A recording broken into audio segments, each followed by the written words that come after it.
Saludos amigos.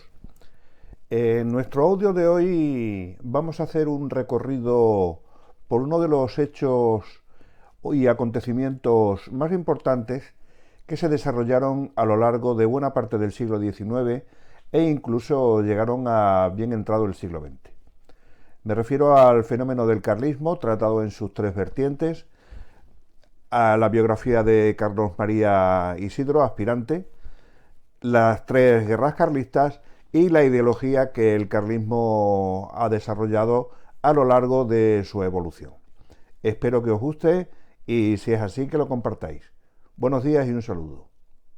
El infante don Carlos María Isidro de Borbón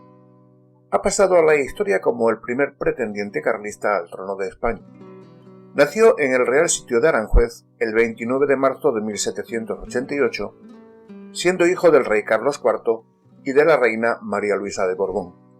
Fue bautizado por el patriarca de Indias ante la satisfacción de su padrino, el rey Carlos III, muy preocupado por la falta de infantes varones nacidos en España en el matrimonio de los entonces príncipes de Asturias. Durante su infancia compartió clases y juegos con su hermano, el infante don Fernando, cimentando una amistad y fidelidad que tan solo se resentiría en la madurez por cuestiones sucesorias. Entre sus maestros destacaron los padres Fernando y Felipe Escío, de las Escuelas Pías, el pintor Antonio Carnicero, Cristóbal Bencomo, director de la Escuela de Pajes, el brigadier Vicente Maturana, Isidoro Antillón, catedrático del Seminario de Nobles de Madrid y futuro diputado liberal en las Cortes de Cádiz. Fruto de una educación aristocrática y muy religiosa sería el futuro desarrollo de la personalidad de don Carlos, profundamente católico, imbuido de un sentido providencial de la monarquía y de sus derechos dinásticos. Asimismo, las consecuencias de la Revolución Francesa de 1789 le hicieron contrarrevolucionario y enemigo de todo aquello que, como el liberalismo, tuviera alguna conexión con ese hecho que provocó desastres militares, ataques a la Iglesia e invasiones extranjeras en su país. Durante los convulsos inicios del siglo XIX, don Carlos se mantuvo en un discreto segundo plano dentro de los avatares de la familia real. Su nombre no fue citado en ningún momento en el proceso abierto tras la conspiración palatina de El Escorial de 1807, ni parece que formara parte del partido fernandino, pues nunca fue arrestado ni encerrado en sus habitaciones palatinas, aunque no simpatizara con el valido Manuel Godoy. Tras los sucesos de Aranjuez, se convirtió en el principal confidente familiar y leal del infante Fernando VII, al que acompañó a Bayona a entrevistarse con Napoleón Bonaparte. Forzado por las circunstancias pese a sus quejas y continuando la acepción de la solución menos violenta para los españoles, firmó la renuncia a sus derechos dinásticos, imitando a su hermano y padre en mayo de 1808. Junto a Fernando y su tío, el anciano infante don Antonio de Borbón, comenzó su exilio en el castillo de Balancé. Tras la incautación de todos sus bienes por el gobierno de José I, el 1 de mayo de 1809, los prisioneros reales no contaron sino con las comodidades que su anfitrión quiso otorgarles. El carácter tímido, silencioso y serio de don Carlos se reforzó durante esos años al estar constantemente sometido al espionaje y delación por la servidumbre que le rodeaba, concentrándose en sus actividades religiosas, la lectura y el mantenimiento de un estilo de vida propio de la corte española. Napoleón debilitó sus recursos y ordenó aislar más a sus prisioneros, reduciendo el número de asistentes españoles, pero tras las desastrosas campañas militares de 1813 tuvo que aceptar el retorno de Fernando VII al trono español. El 26 de marzo del siguiente año, don Carlos atravesó la frontera hispano-francesa por el Fluvià, 2 días más tarde que su hermano, al estar retenido como rehén en Perpiñán hasta que las últimas tropas napoleónicas abandonaran España. En consonancia con sus experiencias pasadas y su opinión política, don Carlos apoyó a su hermano Fernando cuando decidió abolir la obra liberal de las Cortes de Cádiz y retornar a la monarquía del antiguo régimen, tal y como se encontraba en 1808. El rey comenzó a concederle honores y cargos, conforme a su rango, pero también ciertas responsabilidades políticas, al contrario que sus antecesores, que se habían mostrado muy recelosos en este sentido con sus posibles herederos. Don Carlos fue nombrado generalísimo de los ejércitos, coronel de la Brigada Real de Carabineros, hermano mayor de la Maestranza de Ronda, gran prior de la Orden de San Juan de Jerusalén,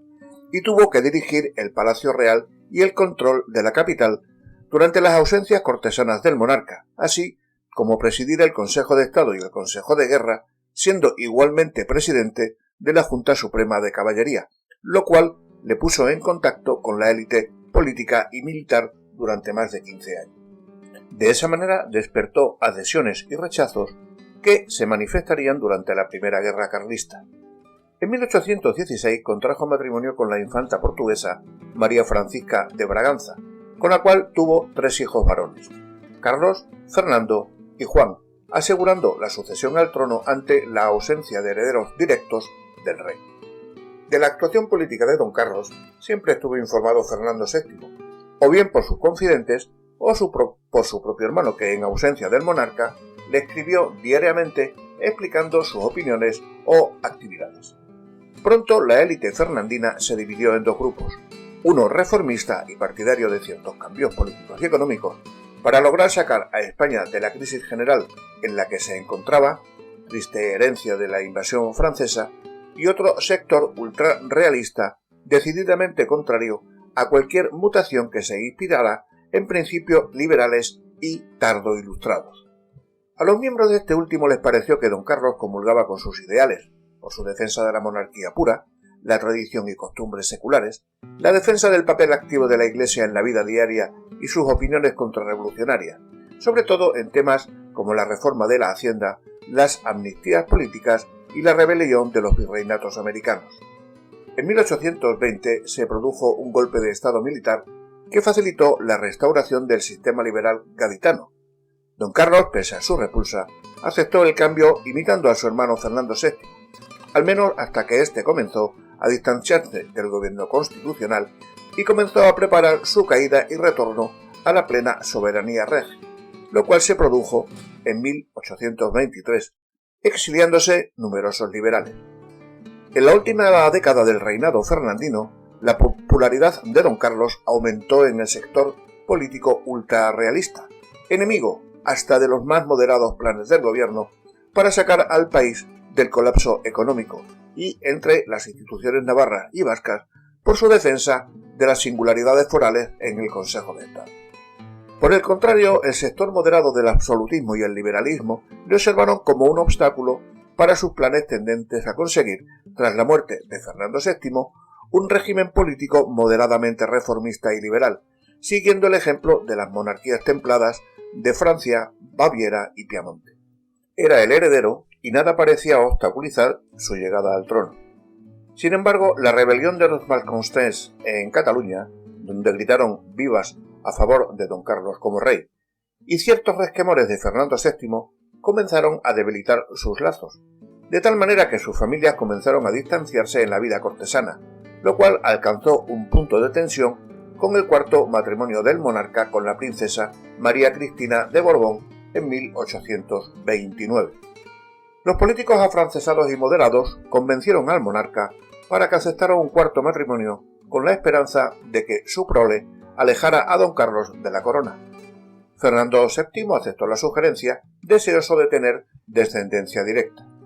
En marzo de 1830, en pleno embarazo de su consorte, el rey publicó la pragmática sanción en que, haciéndose eco de la petición formulada a su padre por las Cortes de 1789, se cambiaba la ley de sucesión semisálica, hasta entonces vigente, y se retornaba a la ley de las partidas de Alfonso X de Castilla.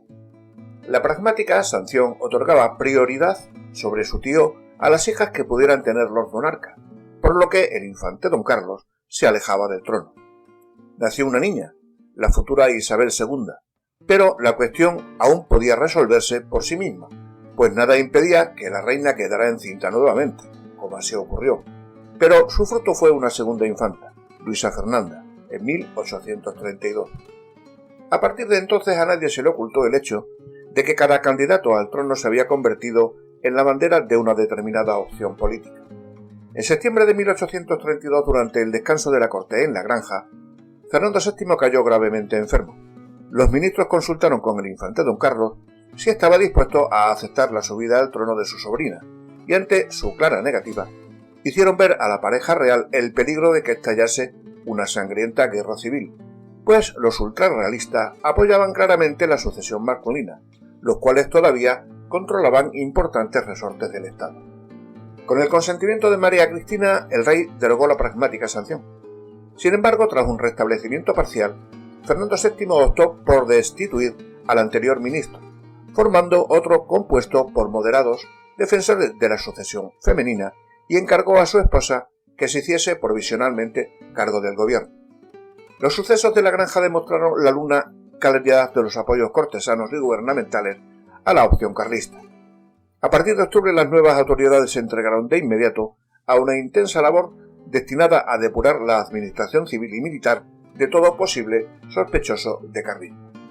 En Palacio, la reina, ante los rumores de posibles sublevaciones y conspiraciones ultrarrealistas o carlistas, estudió la posibilidad de detener a su cuñado, proyecto que fue desechado por influencia del ministro moderado José de Cafranga, que consideró más interesante alejar a la familia de don Carlos de los centros de poder. Al pretender desterrar a la infanta María Teresa, cuñada de don Carlos, en marzo de 1833, se logró que el pretendiente y su familia le acompañaran a Portugal a un discreto exilio. Paralelamente a las maniobras de los isabelinos, los partidarios del infante don Carlos se dedicaron a organizar una amplia red conspiratoria cuyo propósito era propiciar un levantamiento general a la muerte del monarca, pues don Carlos desautorizó cualquier intento que pudiera tener lugar en vida de su hermano. Así, el último año del reinado de Fernando VII fue una frenética carrera contra el reloj entre isabelinos y carlistas para organizar el inevitable conflicto. En octubre, la reina María Cristina firmó una amnistía que suponía la vuelta de los emigrados liberales, gesto que no fue gratuito, pues los partidarios de la reina esperaron que apoyase al nuevo régimen, y si fuera necesario, con las armas en la mano. Durante los siguientes meses, los dos hermanos se cruzaron numerosas cartas, en las que mientras el monarca le solicitaba el reconocimiento de su hija como heredera del trono, el infante se negaba a ello y a trasladarse a los estados pontificios tal y como le solicitaba Fernando VII. Portugal en esos momentos ardía en una guerra civil muy semejante a la que se pronosticaba para España entre realistas y liberales, y el gobierno de Madrid consideró un hecho muy peligroso que don Carlos lograra el apoyo de los absolutistas portugueses. Pero, pese a las presiones diplomáticas y las cartas personales, el infante y su familia obtuvieron la protección del monarca luso Miguel I. Entonces el gobierno español optó por intentar conseguir el respaldo de sus homólogos francés y británico. El 29 de septiembre tuvo lugar la anunciada muerte de Fernando VII. Don Carlos se proclamó sucesor legítimo, pero el gobierno de Madrid solo reconoció la sucesión de Isabel II. Desmantelada en la mayor parte de España la trama organizada por la Junta Carlista de Madrid, el alzamiento militar a favor del pretendiente, que debía estallar en toda la península, solo revistió importancia donde sus ramificaciones aún no habían sido desmanteladas por la policía: La Rioja, Castilla la Vieja, Navarra y el País Vasco. En estas últimas regiones, la existencia de un régimen foral había dificultado enormemente la sustitución de las autoridades civiles, muchas de las cuales fueron partidarias del infante. Comenzaba así la primera guerra carlista, que duraría entre 1833 y 1840. Aislado por la situación de guerra civil en Portugal, don Carlos y su familia no pudieron trasladarse a los territorios del norte de España que le reclamaban como legítimo soberano. Al año siguiente, las tropas realistas portuguesas fueron derrotadas por las liberales, pero el pretendiente y su séquito lograron salir de la península con la ayuda de la flota británica, que les trasladó a Portsmouth el 16 de junio de 1834. El gobierno inglés intentó que a cambio de una pensión renunciara a sus derechos, pero don Carlos se negó. Trasladó a su familia a Londres y comenzó a preparar su clandestina vuelta a España. El 1 de julio, con la ayuda del barón de los Valles, se afeitó el bigote, se tiñó el pelo y se dirigió hacia Francia, donde logró pasar desapercibido, entrando por la frontera de los Pirineos 8 días más tarde. A pesar de que Madrid intentó minimizar la importancia de su entrada, poniéndose al frente de sus leales, señalando que solo era un faccioso más, el trono de Isabel II se tambaleó. A partir de entonces el carlismo no pudo ser presentado como un conjunto de partidas guerrilleras rebeldes, sino como una opción dinástica e ideológica, por lo que comenzó el traslado a los territorios norteños de algunos generales de Fernando VII, consejeros de Estado, magistrados y empleados de la administración civil. Austria y Prusia comenzaron a apoyar económicamente al Estado carlista, que lentamente comenzaba a formarse, fundamentalmente en las provincias vascas, Navarra y alguna zorra de La Rioja, mientras se prendían otros focos de insurrección en Cataluña, Aragón y el Maestrazgo. Entre 1834 y 1835, la iniciativa militar isabelina fue derrotada, pero el principal general de don Carlos, Tomás de Zumalacárregui, murió durante el fallido sitio de Bilbao. A partir de entonces, los carlistas tomaron la iniciativa, apoyados por su rey, formando expediciones militares con el objetivo de sublevar otros territorios. La expedición de Guergué en Cataluña en 1835, la famosa del general Gómez por las dos Castillas y Andalucía en 1836 y la definitiva expedición real de 1837, considerada el auge y el ocaso de don Carlos. El pretendiente se presentó ante las mismas puertas de Madrid con su ejército, con la esperanza de que la reina regente le reconociera como soberano, bastante asustada por la revolución liberal exaltada de ese año. Pero el plan fracasó y la imagen política de don Carlos comenzó a declinar entre sus partidarios. Aún resistiría su causa 3 años más, contrayendo matrimonio tras el fallecimiento de su primera esposa con su cuñada, la infanta María Teresa, conocida como la princesa de Beira. Negociaciones secretas del general Maroto condujeron a las tropas carlistas del norte a la rendición ante las isabelinas, cruzando la familia real legítima la frontera francesa, instalándose en Bourget bajo la vigilancia del rey Luis Felipe de Orleans. El 18 de mayo de 1845, el pretendiente Carlos V de Borbón abdicó en su hijo Carlos VI, conde de Montemolín, para no ser obstáculo en el posible matrimonio de Isabel II con su primo, plan que defendieron algunos de sus partidarios como solución política a semejanza del enlace de los reyes católicos del siglo XV. Sin embargo, el triunfante liberalismo español se negó a esa posibilidad,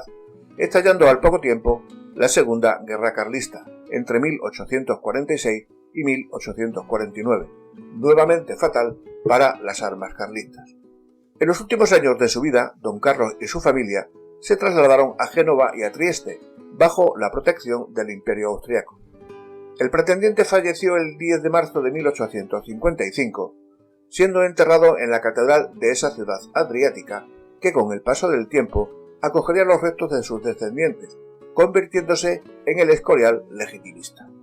Según el historiador Alfonso Bullón de Mendoza, todos los testimonios de la época coinciden en que en 1833 los carlistas eran superiores en número, si bien la mayoría de ellos no actuaron activamente debido a la represión del gobierno. Geográficamente, donde mayor apoyo popular tenía la causa del infante Carlos María Isidro, era en gran parte de Castilla la Vieja, la zona de Tortosa y la montaña de Cataluña, y donde mejor organizados estaban sus partidarios era en Castilla la Vieja, Extremadura y Andalucía.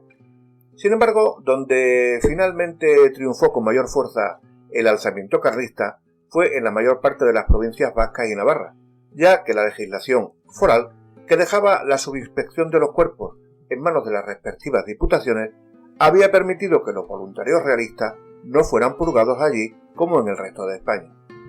Así pues, donde lograron hacerse fuertes los defensores del pretendiente, sobre todo durante la Primera y Tercera Guerra Carlista, fue en la mitad norte peninsular, especialmente en el País Vasco y Navarra, como hemos dicho, sus focos más importantes, así como en el norte de Cataluña y en el Maestrazgo, tal como también se ha señalado anteriormente. El Convenio de Vergara de 1839 marcó el final de la Primera Guerra Carlista, pero las insurrecciones e intentonas carlistas continuaron a lo largo del siglo XIX y el carlismo volvió a aparecer con fuerza como reacción a la Revolución de 1868. De gran influencia todavía en la primera mitad del siglo XX, la actuación de la Comunión tradicionalista sería determinante en la conspiración contra la Segunda República y la sublevación del 18 de julio de 1936, que dio origen a la Guerra Civil Española. La invasión francesa de los 100.000 hijos de San Luis, que fueron recibidos por el pueblo español como libertadores al grito de «Viva el Rey Absoluto» y «Viva la religión y la Inquisición», los enfrentamientos entre carlistas y liberales tuvieron 3 episodios destacados en el siglo XIX, que son las ya mencionadas y definidas como las 3 guerras carlistas. Estas contiendas civiles tenían como precedente la Guerra de la Convención, entre 1793 y 1795, la Guerra de la Independencia entre 1808 y 1814 y la Guerra Realista de 1822 a 1823, en la que se había combatido ya bajo el lema Dios, Patria y Rey, y se había ido conformando los dos bandos que se iban a enfrentar. Durante las guerras carlistas, la primera contienda civil española del siglo, se había alzado contra el nuevo gobierno constitucionalista el llamado Ejército de la Fe, que, en nombre de Fernando VII, constituyó una regencia en Urgel, Cataluña. Algunos meses después, en abril de 1823, llegaba en ayuda de los realistas españoles el ejército francés de los 100.000 hijos de San Luis, que logró liberar al rey y que, a diferencia de la invasión francesa de 1808, no solo no encontró resistencia en la población, sino que fue recibido con entusiasmo. Pero el trienio liberal, con sus medidas secularizadoras, había sentado las bases del enfrentamiento social en España, que se agudizaría con la segunda restauración de Fernando VII.